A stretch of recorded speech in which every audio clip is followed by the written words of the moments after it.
గుడ్డివానికి చూపునివ్వడానికి యేసుక్రీస్తు ప్రభువారు ఎందుకు మట్టిని మాత్రమే ఉపయోగించాడు?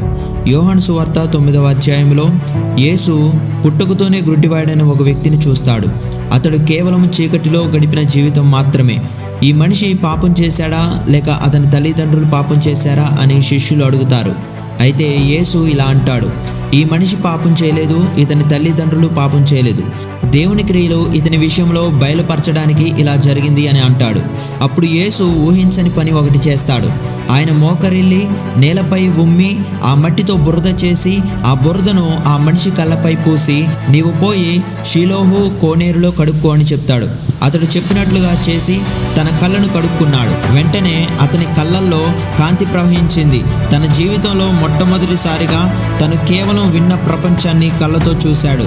ఇది కేవలం స్వస్థత మాత్రమే కాదు, అది ఒక సృష్టి.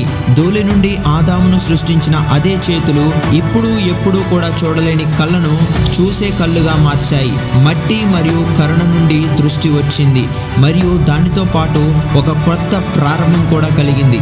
ఎందుకంటే దేవునితో అసాధారణమైనవి కూడా అద్భుతంగా మారుతాయి. ఆయన ఇప్పటికీ ధూళి నుండి అందాన్ని సృష్టిస్తాడని విశ్వసిస్తే మీరు ఆమెన్ అని చెప్పండి. ప్రభువా, నాలో ఏమి లోపించిందో దాన్ని నాలో సృష్టించు అని ప్రకటించండి. దేవుడు మీకు అనుగ్రహించడానికి సిద్ధంగా ఉన్నాడు. ఆమెన్.